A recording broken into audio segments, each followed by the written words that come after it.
Bonsoir à tous, très heureux de vous retrouver pour un nouveau 7-8 journal sur TV 78. Nous sommes le mardi 22 mai. Tout de suite, les titres de cette édition. 85 000 €, c'est le montant total des prêts d'honneur financés par Yvelines Coopération Internationale et Développement. 3 conventions ont été signées en ce sens à l'hôtel du département à Versailles. Ces prêts ont été octroyés à des entrepreneurs agissant en faveur de l'Afrique. Les précisions à suivre. Le 7 mai 2017, Emmanuel Macron était élu président de la République. Un an après, quel bilan tiré? A-t-il révolutionné la politique et tenu ses promesses? Est-il le président des riches, comme le qualifient certains de ses adversaires? Nous poserons ces questions à Stéphane Manson, professeur de droit public à l'UVSQ. Et puis le portrait de la semaine est en musique, rencontre avec la DJ Salomé Lelu, alias Poppy de Paris. Cette Versaillaise de 28 ans s'est lancée dans le monde de la nuit il y a 2 ans. Nous l'avons suivie lors d'une soirée parisienne. 11e round de la grève à la SNCF. Vous le savez, les cheminots ont entamé un mouvement perlé pour s'opposer à la réforme ferroviaire du gouvernement. La mobilisation reprend pour 2 jours, demain et jeudi. Des perturbations qui commencent dès ce soir. À Saint-Quentin en Yvelines, le trafic sera réduit de moitié demain. Prévoir un train sur 2 sur l'ensemble du réseau, passant par l'agglomération, sur les lignes du RERC, les lignes N et U du Transilien. Et vous pouvez rester informé et consulter les horaires de vos trains sur le site transilien.com. Ce mardi était également une journée de grève nationale dont la fonction publique. Attrape des professeurs du collège Le Village se sont mobilisés ce matin. Ils réclament l'ouverture d'une nouvelle classe dans l'établissement où le nombre d'élèves augmente. Les effectifs sont surchargés, une moyenne de 24 élèves par classe, beaucoup trop selon eux pour un collège de réseau d'éducation prioritaire. Les enseignants demandent à être traités de façon équitable par rapport à d'autres collèges de la ville. Écoutez ces propos au micro de Manon Varaldo et Patrick Jacques de Dixmude. Nous, il faut savoir qu'au collège, on n'a pas les salles pour accueillir plus que 24 élèves. On doit mettre les élèves contre le tableau sur des tables et des chaises improvisées. Et c'est malheureusement le niveau qui a le plus souffert en termes de contenu de cours, parce qu'on était gêné par le trop d'élèves à gérer en même temps, ce qui fait qu'on a eu beaucoup d'exclusions cette année en 4e. 45% de nos exclusions de classe, c'est simplement pour le niveau 4e qui s'explique, je pense, justement par ça, par le nombre trop élevé d'élèves. Les professeurs se sont rendus cet après-midi à Versailles pour rencontrer la direction académique. La DSDEN indique qu'elle rendra une décision fin juin en fonction du nombre d'inscriptions. S'engager en faveur de l'Afrique, un projet d'importance pour ICID, Yvelines Coopération Internationale et Développement. Vendredi, à l'hôtel du département des Yvelines, 3 conventions de prêt d'honneur avec des entrepreneurs yvelinois de la diaspora africaine ont été signées. Des aides dans des projets différents qui seront menés en Afrique pour des engins de chantier à vocation agricole, pour la mise en place d'une mutuelle santé ou encore pour la distribution de poissons frais dans les villages. Le reportage de Manon Varaldo. 85 000 €, c'est le montant de prêt d'honneur sans intérêt des 3 conventions récemment signées. Le fonds de prêt d'honneur est financé par Yvelines Coopération Internationale et Développement. Toutes ces initiatives verront le jour au Cameroun et au Sénégal. Dans ces acteurs, il y a la diaspora. Ils ont participé au développement de l'économie de notre département, n'oublions pas la vallée de la Seine. Et donc nous avons aujourd'hui aussi un devoir de retour vers leur pays d'origine.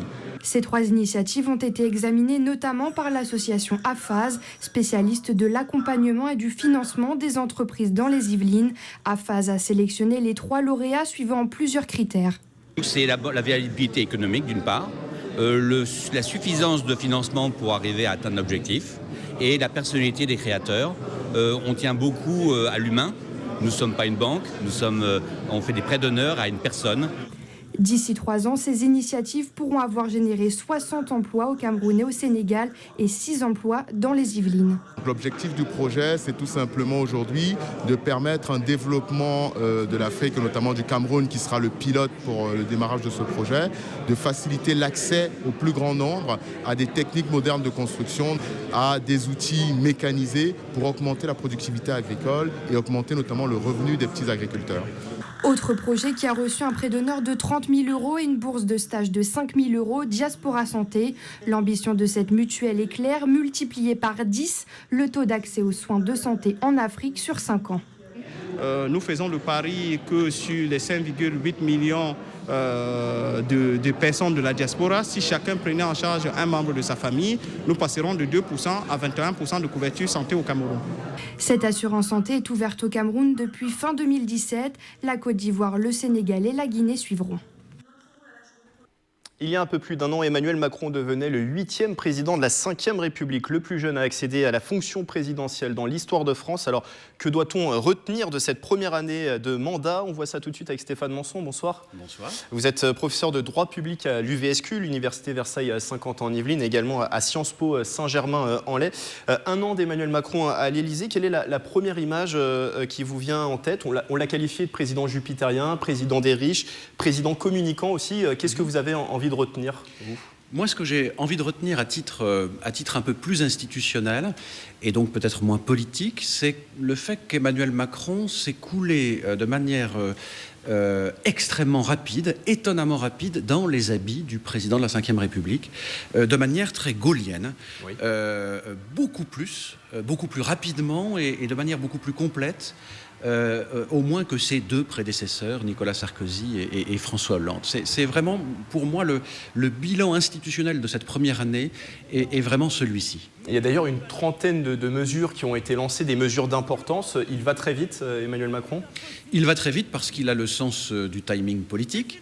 Il est faux et abusif de dire qu'il n'a pas d'expérience politique. Là où il était avant, il était aux premières loges pour observer ce qui se faisait et ce qui ne se faisait pas au demeurant. Et donc, il sait pertinemment que sur le plan politique, les grandes réformes doivent être engagées dans les 2 premières années du quinquennat. Et c'est ce qu'il est en train de faire. On en a parlé lors de votre dernière venue. Emmanuel Macron a dynamité l'échiquier politique, des partis traditionnels à gauche et à droite aux abois. Est-ce que le constat reste le même aujourd'hui? Absolument. La recomposition du paysage politique français est encore à l'œuvre.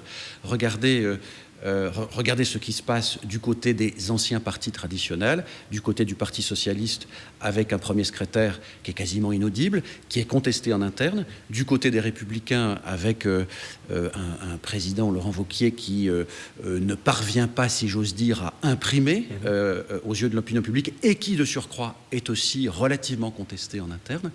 Quant aux 2 autres ensembles politiques, Mélenchon d'un côté, Marine Le Pen de l'autre, on voit que ce sont les 2 mouvements qui résistent le mieux, mais j'allais dire que c'est tout à fait normal parce que La République En Marche mord vraiment sur d'un côté le PS et de l'autre les Républicains. Donc il est normal qu'émergent aux 2 extrémités ces 2 formations politiques. Je vous disais tout à l'heure, président communicant, on a l'impression que la mise en scène est sans cesse soignée. Emmanuel Macron veille sur son image, aussi bien sur les réseaux sociaux, les interviews qu'il peut donner aux journalistes, mais aussi sur certaines phrases qui ont pu choquer. Je vous cite celle-ci: les gens qui ne sont rien, ceux qui foutent le bordel. Voilà, ce sont des citations du président.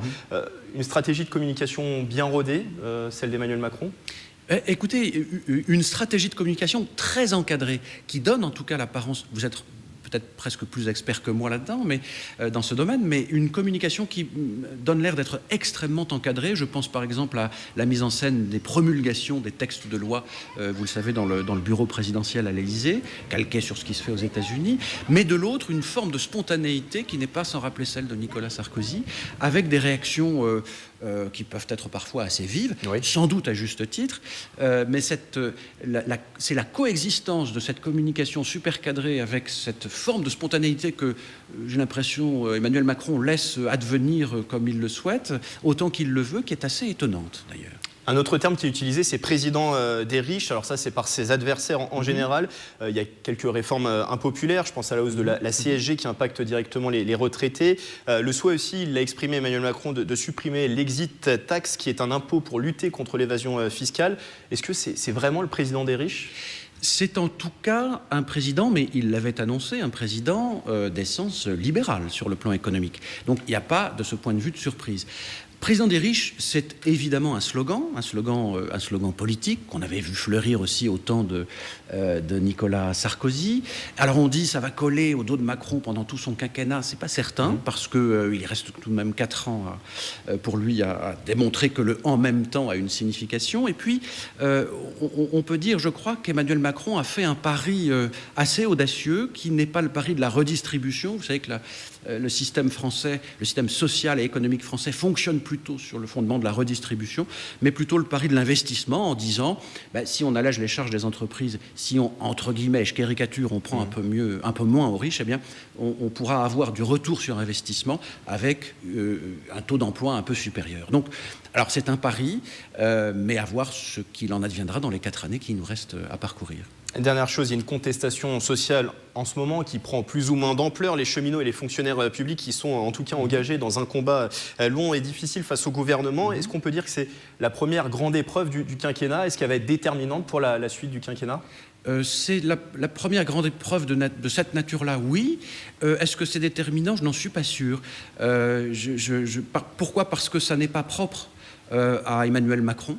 On a eu d'autres exemples dans le passé, ils sont suffisamment cités pour qu'on n'y revienne pas, mais en tout cas, je pense que ça illustre pour une large part la faiblesse globalement du dialogue social en France. On y revient toujours, mais je crois que c'est fondamental, et notamment la faiblesse des forces syndicales, contrairement à ce qu'on peut en percevoir. Plus je montre mes forces, plus je suis faible en réalité.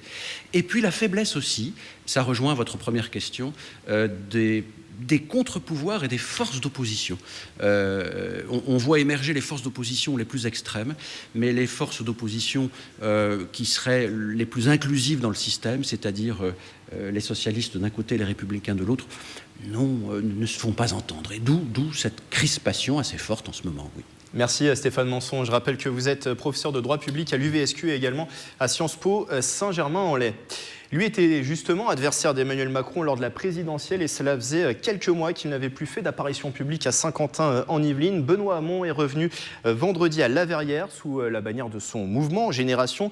Une réunion publique pour retrouver les militants et tenter de fédérer la gauche autour de sa formation. Nicolas Dandry. C'est un retour dans les Yvelines pour Benoît Hamon. Une réunion publique à La Verrière dans son ancienne circonscription. Des militants du mouvement Génération.S, des sympathisants de gauche, des curieux. Plus de 200 personnes ont assisté à ce rendez-vous. Je voulais voir un petit peu ce que Benoît Hamon propose et quelle est sa réaction par rapport au présidentiel. Moi, vraiment, c'est le programme de Benoît. Vraiment. Déjà, les idées, le côté humain, aussi écologique. Revenu universel, développement écologique ou encore création d'outils démocratiques innovants. Les idées de Benoît Hamon. Le fondateur de Génération.S voit aussi à l'horizon les élections municipales de 2020. Je m'impliquerai lors des échéances municipales pour essayer de favoriser ou le passage de certaines communes à gauche ou le maintien d'autres. J'essaierai de faciliter à la fois l'union et le rassemblement et puis vraiment le grand renouvellement aussi du paysage politique sur ce territoire et ailleurs. Une dynamique déjà enclenchée sur le territoire avec près de 800 adhérents yvelinois. Exemple avec le conseil municipal de La Verrière composé de membres de Génération.S, malgré une majorité communiste. On sait que moi je suis communiste, donc effectivement j'ai une analyse et une analyse politique qui est différente de celle de Benoît, bien sûr. Après, la gauche est multiple et on a besoin de toutes les sensibilités pour réunir le maximum de monde autour d'une autre politique. Un appel au rassemblement de la gauche avant 2019 et les élections européennes. L'an passé, les utilisateurs de 2 roues motorisées ont payé un lourd tribut. 96 morts en Ile-de-France, soit 30% de personnes tuées sur les routes de la région. C'est pour enrayer ces statistiques et sensibiliser sur le sujet qu'est organisé en ce moment la quinzaine régionale des usagers vulnérables. Un événement dédié aux 2 roues motorisées, mais aussi aux cyclistes et piétons. Un message véhiculé dans cette vidéo que vous voyez à l'écran, Game Over. L'attention doit être réciproque entre l'automobiliste et le motard. Dans le cadre de cette quinzaine, des actions sont programmé notamment dans les Yvelines. C'est un rôle difficile au quotidien. Être aidant familial est vécu comme une tâche lourde et le soutien de ces personnes confrontées à la maladie de leurs proches se présente comme nécessaire. L'Institut de promotion de la santé de Saint-Quentin en Yvelines propose un accompagnement aux aidants. Bonsoir Anne Backland. Bonsoir. Vous êtes chargée de projet santé publique à l'IPS, l'Institut de promotion de la santé. Alors, l'Institut propose des actions. L'une d'entre elles, c'est l'entraide en café. Le prochain qui se déroule le 30 mai à l'Espace Auriol au Clé-sous-Bois. On va y venir dans un instant. Un mot d'abord sur l'IPS. Oui. Quelles sont ses missions ? Alors, l'IPS, c'est donc le service santé de Saint-Quentin-en-Yvelines et ses principales missions, c'est de réduire les inégalités de santé, les inégalités sociales, de mettre en place des actions de prévention pour accompagner les Saint-Quentinois dans ce qui peut être l'accompagnement des... j'ai beaucoup de mal, excusez-moi. Accompagner notamment les aidants. Accompagner notamment les actions d'aide aux aidants, c'est aussi prévenir justement l'épuisement des personnes proches aidants. Donc accompagner les aidants, beaucoup de personnes n'ont pas conscience d'être aidant. À partir de quel moment on peut considérer qu'on est aidant? Qu'est-ce qui définit finalement l'aidant? Alors c'est vrai que les aidants ne se reconnaissent pas forcément en tant que tels. Ils sont d'abord époux, parents, enfants, frères, sœurs. Oui. Ce qui définit un aidant, c'est en fait l'accompagnement qu'ils vont faire auprès de leurs proches atteints d'une maladie invalidante ou qui souffrent d'un handicap. Donc l'aide, elle peut prendre plusieurs formes. C'est d'abord une aide, un soutien psychologique et moral, une aide organisationnelle dans les tâches de la vie domestique. C'est aussi une préoccupation que l'on peut avoir parce qu'on s'inquiète de la santé de son proche, de savoir comment va se dérouler la journée ou les jours à venir. Donc en fait, ça peut prendre plusieurs formes et souvent, dans la plupart des cas, les aidants assurent toutes ces tâches et tout ce soutien. On imagine un accompagnement primordial. L'aidant peut souffrir d'isolement, en tout cas se sentir isolé face à la maladie du proche. Il a besoin d'être aidé. Oui, il a besoin d'être soutenu parce que, comme vous le dites, il souffre de solitude, il est souvent mal compris. C'est quelquefois difficile de parler de la maladie de son proche. Tant qu'on n'est pas à la place de l'aidant, c'est aussi quelquefois difficile de se représenter ce que peut être l'accompagnement au quotidien d'un proche malade ou en situation de handicap. Compliqué de vivre sa vie aussi. C'est compliqué de prendre du temps pour soi, oui. C'est de se ménager aussi. L'aidant souvent cumule et fatigue morale et fatigue physique.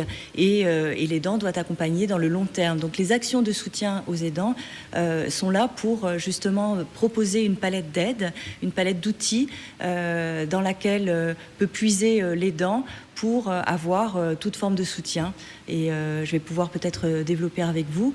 Sur les entrées dans le café, justement, qui est l'une de ces actions, finalement, oui. Quelle est l'idée derrière? Quel est l'objectif d'une telle rencontre? Les objectifs sont multiples. C'est à la fois rencontrer des pairs pour se sentir moins seul et partager aussi ses difficultés, quelle que soit la maladie, puisque l'idée de ces entrées dans le café, c'est de se faire se rencontrer des gens, non pas par le prisme d'une maladie spécifique ou d'un type de handicap, mais plutôt de réunir des aidants pour, de leur point de vue d'aidants, ils puissent partager leurs difficultés, rencontrer des professionnels aussi, prendre des informations qui leur permettent de connaître les dispositifs existants, les aides sur lesquelles s'appuyer. Il y a une thématique à chaque fois qui est définie? Alors ce sont des thématiques qui sont effectivement variées, qui changent d'une rencontre à l'autre, qui sont souvent proposées par les aidants eux-mêmes parce qu'ils recherchent une information spécifique sur, par exemple, quelles sont les protections juridiques qui peuvent être un outil d'accompagnement pour eux. Mais ils sont là aussi pour se rencontrer et traiter de leurs problématiques d'aidants, c'est-à-dire de quoi l'avenir va être fait, je suis préoccupée, ou je me sens agressif en ce moment, ou je suis traversée par un sentiment de découragement. Donc tous ces sujets vont pouvoir être traités et à chaque fois l'intervenant, expert dans son domaine d'intervention, va apporter là de l'information et répondre aux questions des participants. Vous en parliez juste avant, ces cafés font partie d'une stratégie finalement plus globale. Il y a plusieurs actions qui sont menées par l'IPS pour accompagner les aidants. Quel type d'accompagnement ça va se faire par du groupe de parole, par exemple? Par exemple, c'est-à-dire que les entrées dans le café sont une des actions qui constituent le programme global de soutien. Ça va pouvoir répondre à certains besoins, en tout cas à certaines personnes. Et puis en complément de ces actions-là, il y a deux types d'actions. Les groupes de parole, qui sont des espaces d'écoute, mais aussi des espaces où l'on peut déposer une parole un peu plus confidentielle dans un cadre plus confidentiel, encore une fois, que les cafés, qui sont comme des cafés de ville, c'est-à-dire on partage bien sûr la parole, mais il y a des consommateurs qui sont environnants, on ne dépose pas la même parole. Et puis, en complément de ces 2 actions, il y a aussi les ateliers dits pratiques, où là, à la demande des aidants, il a été mis en place des ateliers autour du ressourcement, de la détente, du bien-être, à travers plusieurs types d'actions. Donc si on résume, c'est une aide à la fois psychologique, aussi logistique qui est apportée à ces aidants ? Alors c'est avant tout une aide en termes d'information, c'est-à-dire qu'est-ce qu'on peut mettre en place pour que les aidants se sentent moins démunis, sachent qui appeler et dans quelle situation. C'est une aide sous forme de soutien moral et psychologique à travers certains thèmes des rencontres dans le café, mais aussi des groupes de parole. Et puis c'est une aide à travers comment on peut prendre un petit peu de temps pour soi, comment on peut se faire du bien aussi, s'échapper un petit peu, avoir du temps de répit avec ou sans son proche, mais de manière à pouvoir partager un temps autour vraiment encore une fois du ressourcement, du plaisir, du partage avec d'autres. Et dernière chose, comment peut-on se faire accompagner lorsqu'on est aidant ? Comment prendre contact avec l'IPS ? Alors l'IPS, c'est assez facile de prendre contact avec. Il y a un numéro peut-être qui va s'afficher sur votre écran, un numéro de téléphone. On a un site internet, je crois, qui s'affiche. D'accord, le site internet de Saint-Quentin en Yvelines. Et sinon, je peux peut-être donner le numéro de l'accueil de l'IPS qui pourra répondre à toutes ces questions sur ces actions d'aide aux aidants. C'est le 01 30 16 17 80. On précise que ces rencontres sont gratuites ? Alors c'est totalement gratuit parce que financé en partie par la GPM, qui est une association privée qui œuvre pour mettre en place des actions de soutien en direction des aidants, aussi par la conférence des financeurs qui est présidée par le département et puis bien sûr par Saint-Quentin en Yvelines. Et je rappelle que le prochain Entrée dans Café, c'est le 30 mai à l'espace Oriol des Clés-sous-Bois de 10h à midi. Et vous pouvez retrouver la liste complète des actions de l'IPS sur le site internet qui s'affiche en bas de l'écran. Merci Anne Bacland d'avoir été avec nous. Mais je vous en prie. Je rappelle que vous êtes chargée de projet santé publique à l'Institut de promotion de la santé de Saint-Quentin en Yvelines. Merci beaucoup. Merci à vous. On reste à Saint-Quentin en Yvelines. Cette opération a attiré au niveau national plus de 2 millions de visiteurs. Le succès de la nuit européenne des musées se confirme avec des visiteurs à l'heure où d'habitude les portes sont closes. Le musée de la ville jouait lui aussi les prolongations, animations et visites guidées étaient au programme. Retour sur la soirée avec Mélanie Poquet. Je voudrais vous voir devant la première diffusion de Lille aux enfants. Le musée a fait son show télé. Pour cette nuit des musées, le thème était tout trouvé, la télévision, le sujet de l'exposition temporaire du musée de la ville. C'est une proposition conviviale et plus festive que ce qu'on peut proposer d'habitude dans un musée. C'est l'occasion de faire venir au musée d'un public de jeunes adultes qu'on touche un peu moins peut-être que d'autres établissements en fonctionnement normal. Et la nuit des musées leur est vraiment destinée. Des improvisations de déclic théâtre, des visites guidées. Le temps d'une soirée, le public a délaissé sa télévision pour se plonger dans l'histoire, celle du petit écran. C'est l'occasion de sortir le soir en famille et de visiter un musée dans un contexte un peu différent. J'ai vu les télés d'avant qui c'est pas du tout la même chose que d'habitude. C'est plus pratique et aussi c'est plus beau parce qu'elles n'étaient pas très belles avant les télés, c'était grosse. Pour partager un moment en famille et puis c'est pas tous les jours que le musée est ouvert le soir, donc c'est une bonne occasion de sortir le soir dans un esprit culturel. À 23h, fin des programmes, le musée de la ville a retrouvé son calme après avoir accueilli 454 visiteurs avant la prochaine nuit. On referme ce journal sur une rencontre musicale. Le portrait de la semaine est consacré à Salomé Lelu, connue dans le milieu de la nuit sous le pseudonyme de Poppy de Paris. Cette Versaillaise était avant dans la communication. Elle est devenue DJ en 2016. Michel Elmidoro l'a suivie lors d'un mix à Paris. Regardez.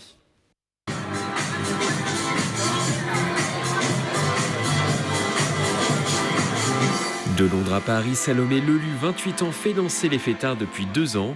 Une passion pour le monde de la nuit qui est née ici dans les Yvelines pendant son adolescence à Versailles. Et déjà à l'époque, j'étais fan de musique, comme beaucoup de monde, mais j'étais déjà à créer des playlists de tout type. Et je passais des après-midi entières à faire ça. Donc je vivais pas très loin du château de Versailles. Et du coup, ça me remémore plein de choses, c'est beaucoup d'émotions et plein d'ondes positives. Salomé Lelu s'est aujourd'hui transformée en Poppy de Paris, son surnom dans le milieu, et gagne environ 500 € par soirée. Pour les préparer, cette fan de Vanessa Paradis crée ses playlists sur une après-midi quelques jours à l'avance, avec une idée en tête, faire danser. Essayer d'imaginer ce que les gens ont envie d'entendre à cet instant précis. Donc ouais, l'idée c'est pas de rester, de se dire tiens je vais à cette soirée, je vais mixer ça, ça, ça. En fait ça se passe jamais comme ça. Il y a vraiment un travail d'analyse et d'empathie je dirais même, parce qu'il faut se mettre à la place des gens. Faut pas se dire tiens moi j'ai envie d'écouter ça. C'est pas un métier d'égoïste quoi. Pour devenir crédible, l'ancienne étudiante en communication a dû également apprendre à dompter les capricieuses tables de mixage sans formation. Au début je tâtais les boutons un peu, même si je me suis entraînée. Il y a toujours des ratés, il y a toujours des moments où tu te dis ah là ça sonnait faux. Et justement en fait c'est vraiment typiquement le métier où il faut pratiquer un maximum pour s'améliorer. Ce soir-là, la DJ a pu se tester devant plusieurs dizaines de personnes dans un restaurant chic parisien du 2e arrondissement. Franchement je la sens très très bien. J'ai vu des gens qui arrivaient, qui faisaient des petits sourires et tout. En général c'est de très bon augure. Salomé a fini son animation à 1h du matin, une soirée qui l'aura certainement rapproché encore un peu plus de ses rêves, mixée sur la plage et pourquoi pas sur l'île indonésienne de Bali. C'est la fin du 7-8 journal. Cette édition et tous ces reportages sont à revoir sur notre site internet et notre application mobile TV 78. Belle soirée à tous.